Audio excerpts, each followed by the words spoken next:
He opened the front door at 9:17 on a Thursday evening and told me to get out, not asked, told. He was standing in the doorway of the house we had bought together 6 years earlier. In the house where we had painted the kitchen walls that particular shade of yellow that took us 3 tries to agree on, and he pointed toward the driveway and said the words with a flatness that told me he had rehearsed them. It was raining, not dramatically, just the steady, indifferent rain that settles in over Nashville in November and stays for days without ever quite becoming a storm. My car was at the mechanic. I had no umbrella. I was wearing the gray cardigan I wore around the house on cold evenings. Not clothes for outside, not clothes for being told to leave. I looked at him for a moment, at his face, which I had known for 9 years, and which looked, right then, like the face of someone who had been convinced of something, and had not yet considered whether the convincing was accurate. I said, "I'll need my keys." He threw them. They landed on the porch step. I picked them up and walked to the end of the driveway and called my friend Denise, and stood in the rain for 11 minutes until she arrived. Those 11 minutes are where this story really begins, though I would need to go back about 8 months to give them the context they deserve. My name is Olivia Marsh. I am 41 years old. I work as a senior HR director for a mid-size logistics company in Nashville, Tennessee, a job that requires a very specific combination of skills that most people do not associate with each other.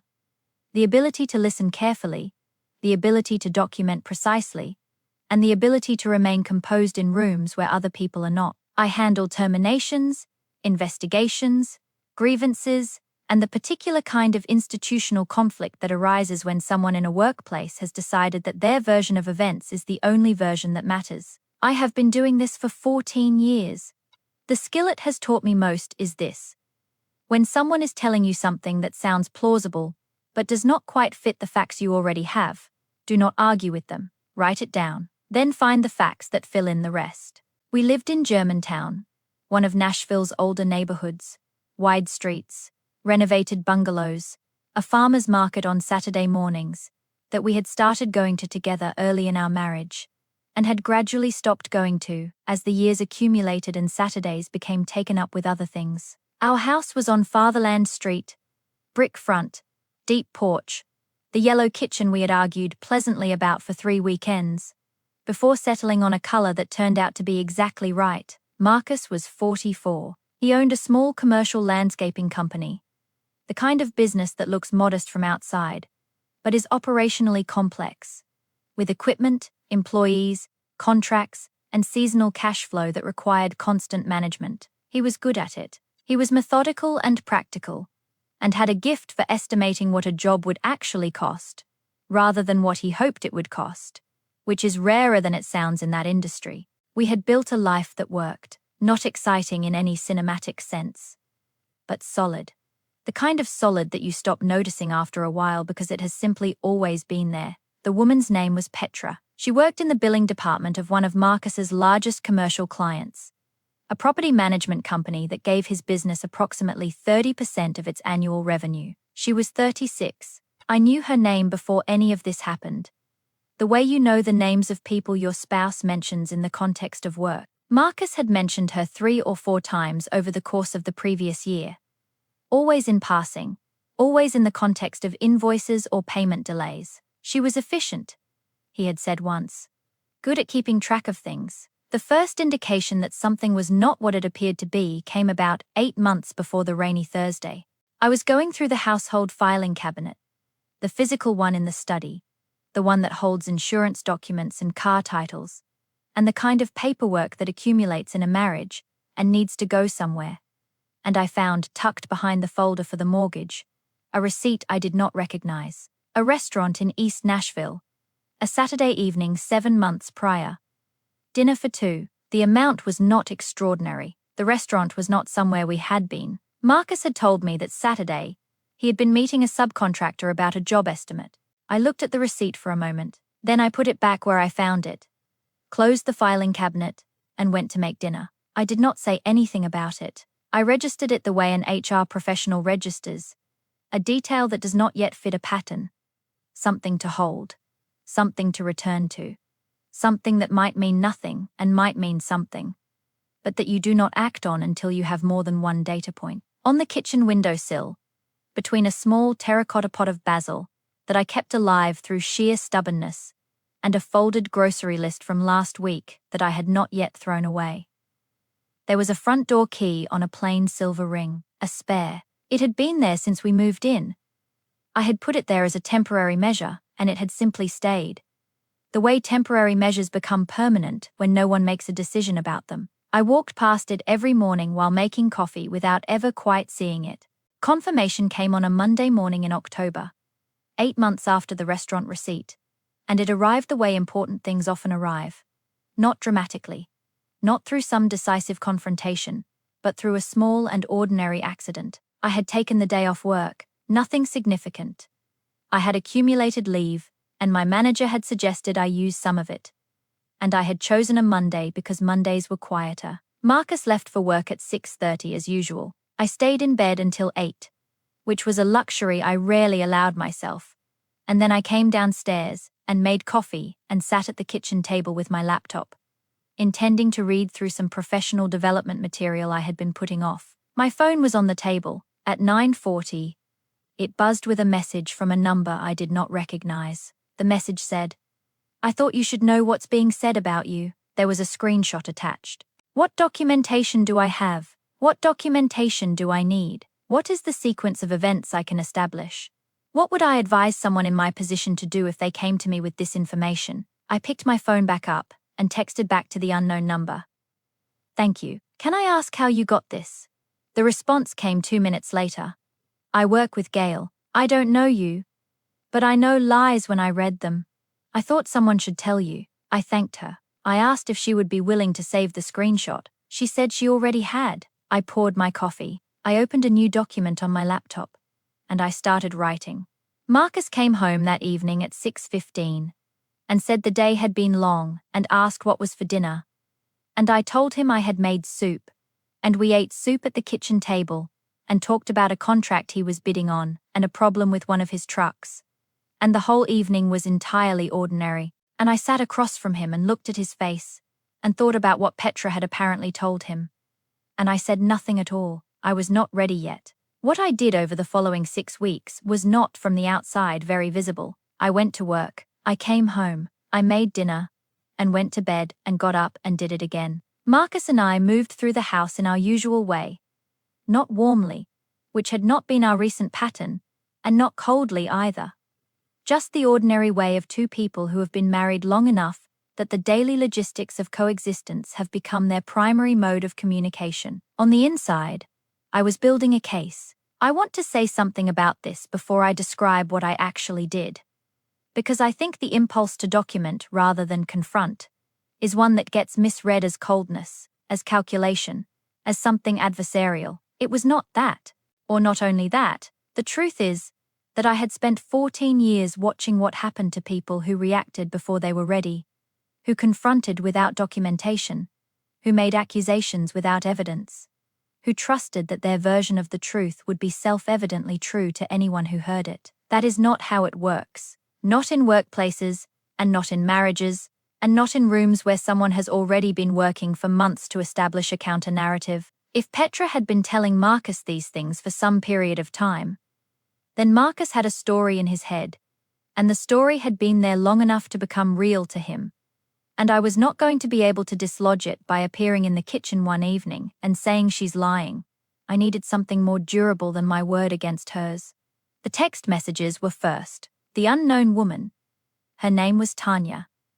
She told me in a later message, had not only saved the screenshot, but had access to additional ones. Gail, it turned out, was not discreet about what Petra told her, and Tanya had been in their shared workspace chat and their group message threads, and had been reading, with increasing discomfort, a months-long account of Petra's campaign to establish a particular version of my marriage. Tanya was not someone with any connection to me or to Marcus. She was a woman who had read something, and found it wrong, and had decided to say so. That kind of person is rarer than they should be, and I was more grateful for her than I had words for. Over 4 days of careful conversation, Tanya provided me with screenshots, covering approximately 8 months of messages between Petra and Gail. I read through them systematically, The way I would read through a workplace complaint, looking for the sequence, the escalation, the specific claims that could be checked against verifiable facts. The claims Petra had made fell into three categories.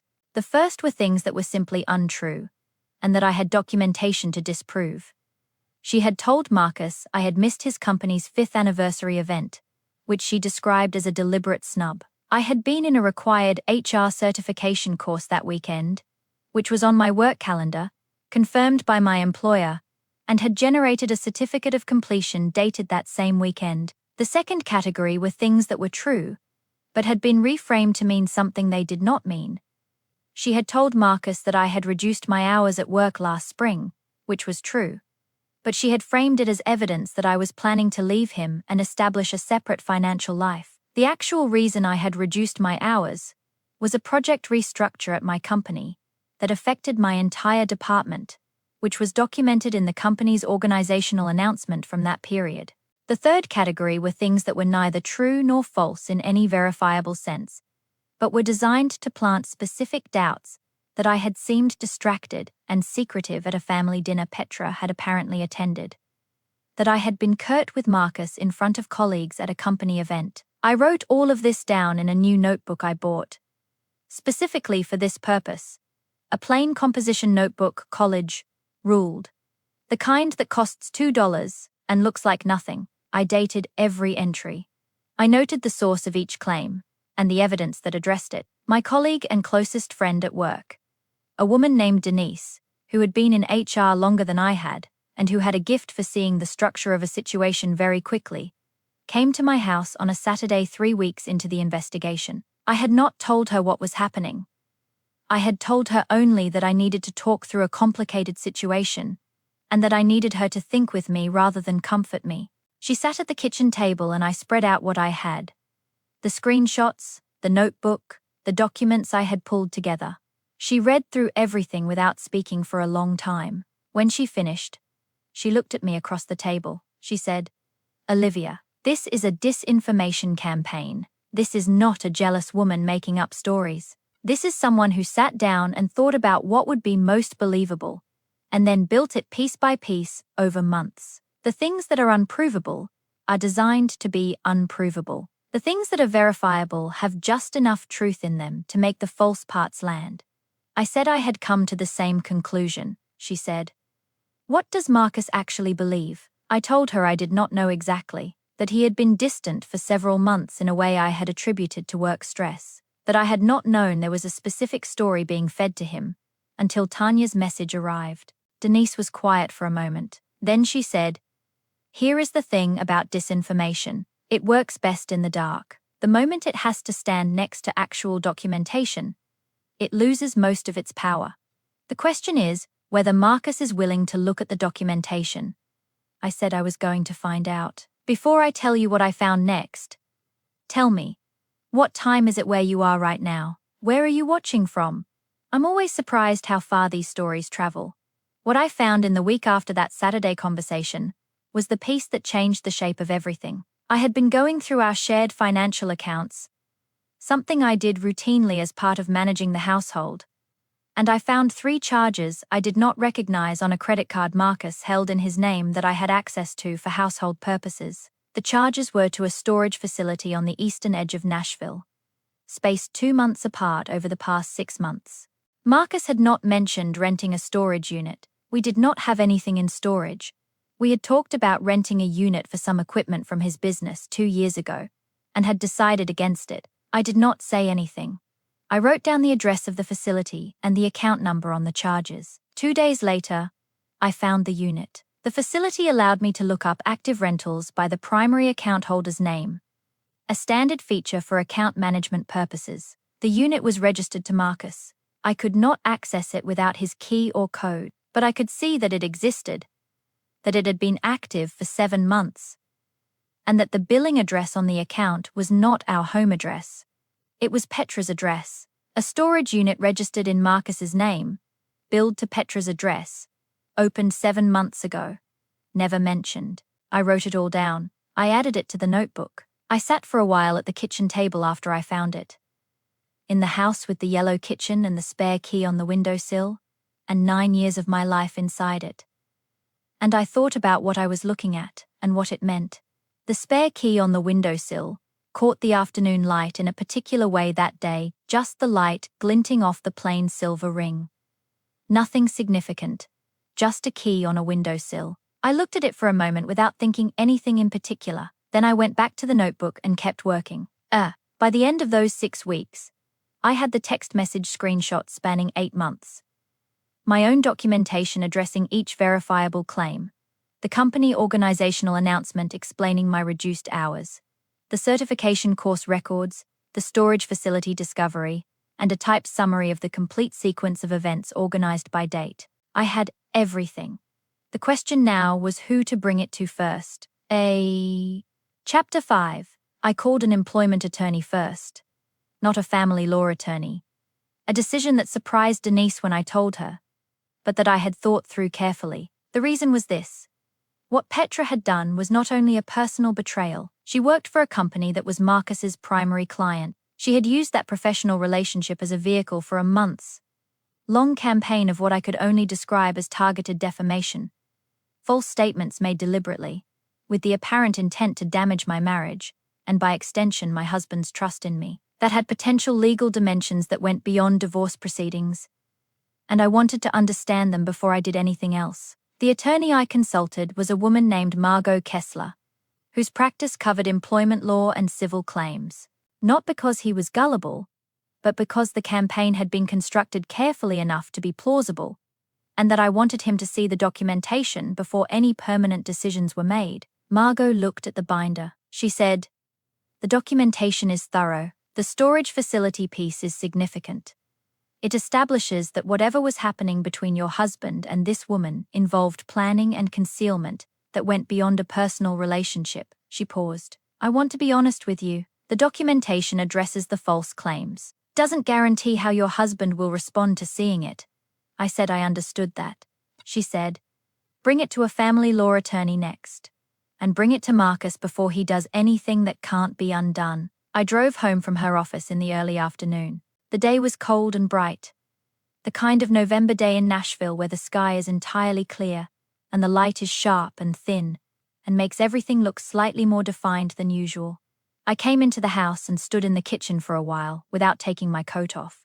The spare key on the windowsill was right there in the afternoon light. Silver ring, single key, sitting between the basil pot and the old grocery list. The same way it had sat there for 6 years. I looked at it, and thought about the storage unit registered in Marcus's name, and billed to Petra's address, and about the key to that unit, and about what keys mean, what they give you access to, and what access means when it is given to someone who is not supposed to have it. I took my coat off. I made tea. I called a family law attorney and made an appointment for Friday. That evening, Marcus came home and said very little at dinner. He was somewhere else. I could see it in the way he responded to things I said. One beat too slow. The way people respond when they are having a different conversation in their head. I had seen that particular quality of absence in him for months, and had misread it. I did not misread it now. 4 days after my meeting with Margot, he opened the front door and threw my keys onto the porch and told me to get out. I was not ready for the timing, but I was ready for everything else. My husband believed his mistress's lies, and threw me out in the rain. He didn't expect what came next. Denise picked me up from the end of the driveway at 9:28. She did not ask questions in the car. She handed me a towel from her back seat. She kept one there for her dog, a large golden retriever named Fred, who went everywhere with her on weekends. And she drove to her house and made tea, and sat across from me at her kitchen table while I stopped shaking. When I was ready, I told her what had happened. Not all of it. She knew most of the investigation, had been part of it, but the specific event of the evening, Marcus at the door, the rain, the keys on the porch step.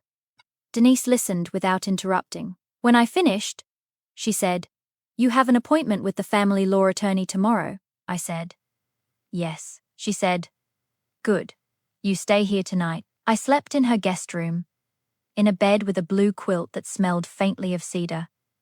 And I lay there for a while in the dark thinking about Marcus standing in the doorway, and about the specific flatness in his voice when he said the words, and about what it meant that someone had worked on him long enough and carefully enough to make that moment possible. The family law attorney's name was Karen Obi. I had found her through a referral from Margot Kessler, who had described her in 3 words: thorough, fast, strategic. Her office was in the Midtown neighborhood, on the 2nd floor of a building that had once been a house and still had the proportions of 1 high ceilings, tall windows, the sense of rooms that had been repurposed without losing their original character. I came in with the binder, with Tanya's screenshots organized in a separate folder, and with the document I had written, summarizing the storage facility discovery and its connection to Petra's address.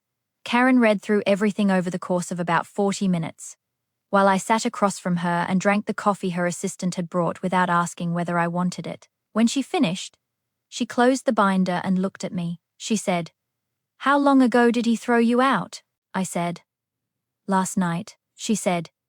"Did he give you any notice? Any formal communication? Anything in writing?" I said. "No." "He opened the door and pointed at the driveway," she said. "Did you take anything with you?" I said. "My phone and my keys. I was wearing a cardigan." Karen wrote something down. Then she said, "Here is what I want you to understand. What he did last night was not legally a formal separation. It was not an eviction. You are still a co-owner of that property. You have the right to return. However, I would advise you not to return alone, and not to return until we have done 2 things. First, filed for a temporary order that protects your access to the marital property and the joint financial accounts. Second, sent him the documentation." I said. "You want to send him the documentation?" she said. "I want him to see what you have before this goes any further, not as a threat, as information. He has been operating on a version of events that was constructed for him. The documentation gives him the opportunity to look at a different version. What he does with that opportunity is up to him." She filed the temporary order that afternoon. Marcus received the documentation by email that evening.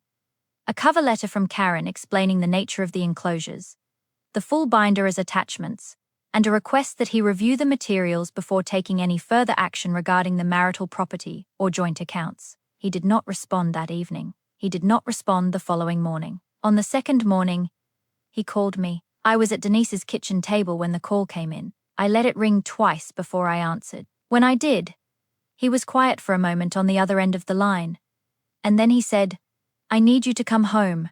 His voice sounded different, not apologetic. Exactly. Something more preliminary than apology. Something like a man who has been very certain about something and has discovered that certainty was built on something that did not hold. I said, "Are you willing to look at the documentation Karen sent?" He said, "I already looked at it. That's why I'm calling," I said. "All of it?" A pause. He said, "All of it," I said. "I'll come this afternoon." I arrived at the house on Fatherland Street at 2 o'clock on a Saturday. Marcus was sitting at the kitchen table when I came in. The binder was open in front of him. He had printed several of the screenshots and laid them out on the table in a way that told me he had been going through them more than once. He looked up when I came in. His face was difficult to read. Not the flatness of Thursday evening, but something more complicated. Something that had more layers to it. He said, "She told me you had been lying to me for years," I said. "I know," he said. "She was very specific. She knew things. Details about our marriage," I said. "She had been asking you questions for months. You told her things because you trusted her. She used what you told her to construct a story that sounded like it came from inside our marriage. Because in some ways it did." He was quiet for a moment. Then he said, "The storage unit," I said. "Yes," he said. "I never rented a storage unit." I looked at him across the table. I said, "I know." Another long silence. He looked at the printed screenshots on the table, then at the binder, then at me. He said, "She told me you had been planning to leave, that you had been moving money." I said, "There's a financial summary in the binder." Karen put it together. Every account, every transaction for the past 2 years. You can verify all of it against the statements. Picked up the binder and turned to the section Karen had tabbed. He looked at it for a while without speaking. Then he said, quietly, "I threw you out in the rain." I did not say anything. He said, You were standing at the end of the driveway in the rain. And He stopped. He put the binder down. I didn't even ask if you had your phone, I said. I had my phone, he said. That's not the point. He was right. It was not the point. Plain silver key ring was on the windowsill where it had always been. Between the basil pot, which had lost most of its leaves in the cold weeks I had been away, and the space where the grocery list used to be before someone had finally thrown it away, I looked at it from across the kitchen. My spare key to this house, sitting in its usual place, meaning something entirely different than it had the last time I stood here and looked at it. What happened to Petra happened in stages, and I was not the primary agent of most of them. The first stage was professional. Karen had contacted Margot about the defamation angle, and Margot had sent a formal letter to Petra and to her employer, the property management company that was Marcus's primary client, outlining the documented false statements and their potential legal consequences. The employer's response was swift. An internal investigation, a finding that Petra had used company communication channels to conduct what their HR department characterized as a sustained personal campaign, and a termination that occurred within 3 weeks of the letter. I had not asked for her termination. I had asked for acknowledgement, and for the cessation of the conduct. The employer made its own determination. The second stage was personal, and Marcus managed it without my involvement. He had a direct conversation with Petra. I do not know exactly what was said, and I did not ask.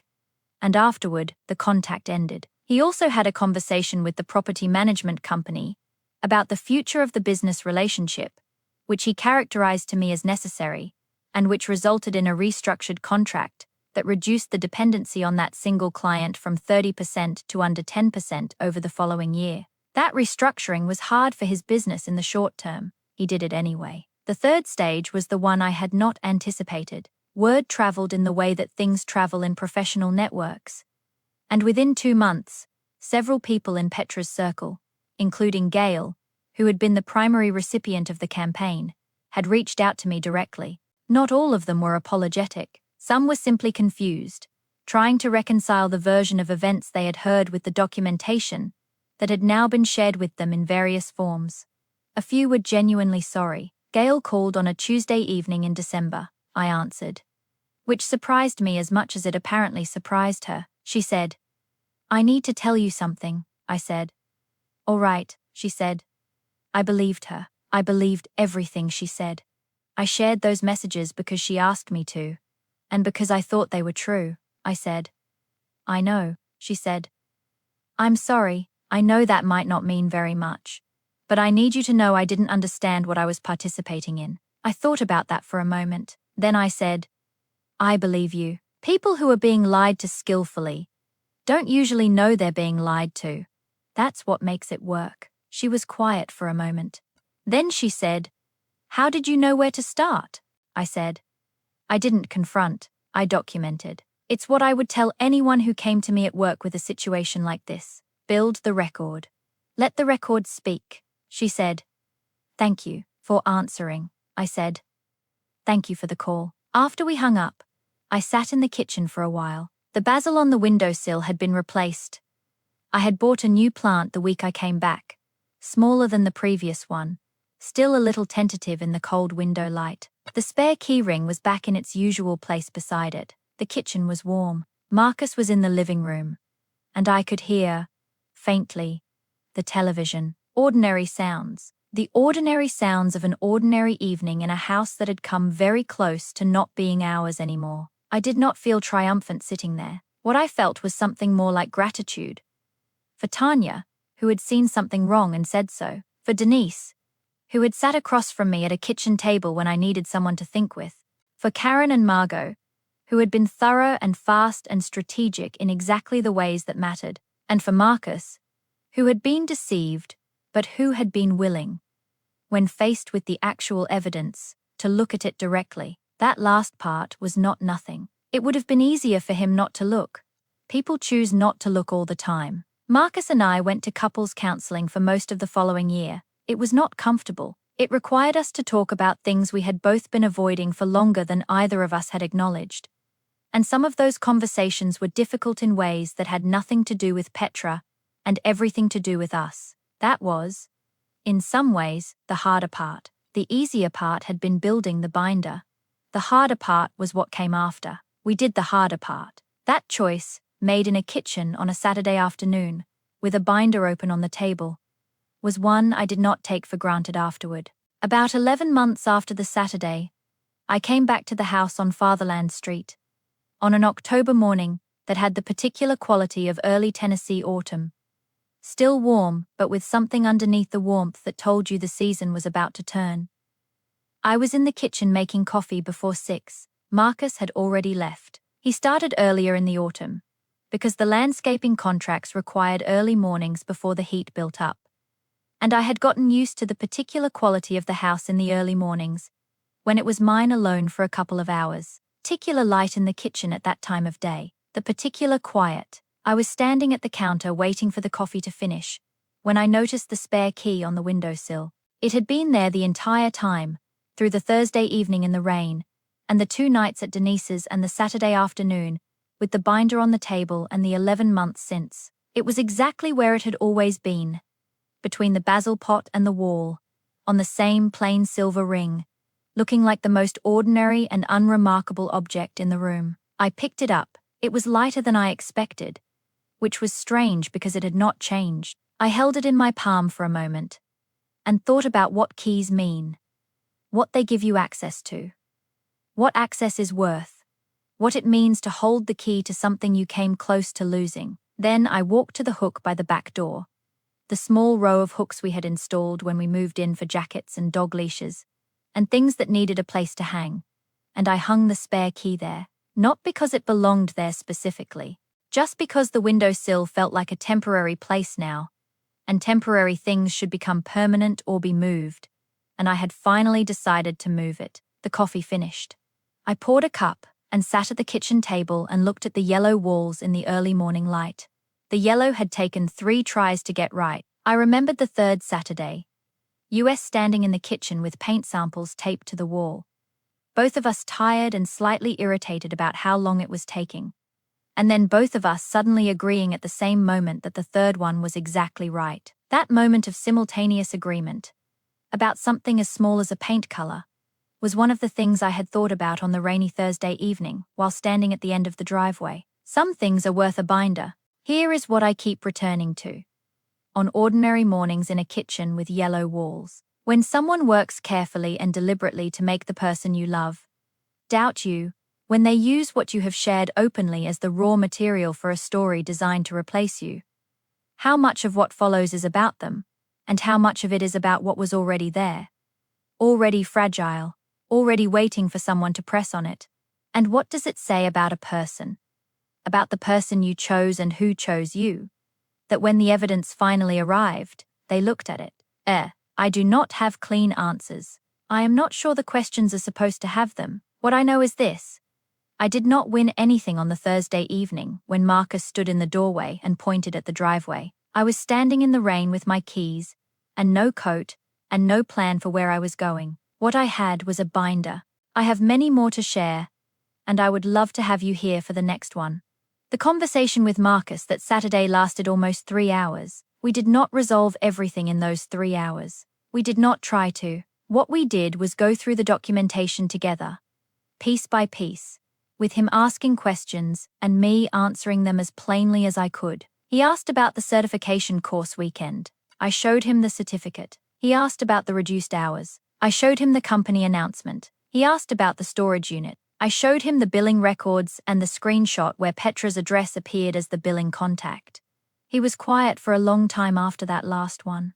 Then he said, "She told me she had to move some things out of her apartment when her landlord gave her notice. She asked if I had space anywhere. I said I didn't. She said she would figure it out. That was 8 months ago. And I never heard about it again," I said. I know. That was the most honest exchange we had had in longer than either of us could have said precisely. It did not fix anything on its own, but it was the right place to start. The counseling was not something Marcus suggested, and I agreed to. It was something we arrived at together, which mattered. The first session was uncomfortable in the specific way of first sessions. The therapist asking questions designed to establish what she was working with.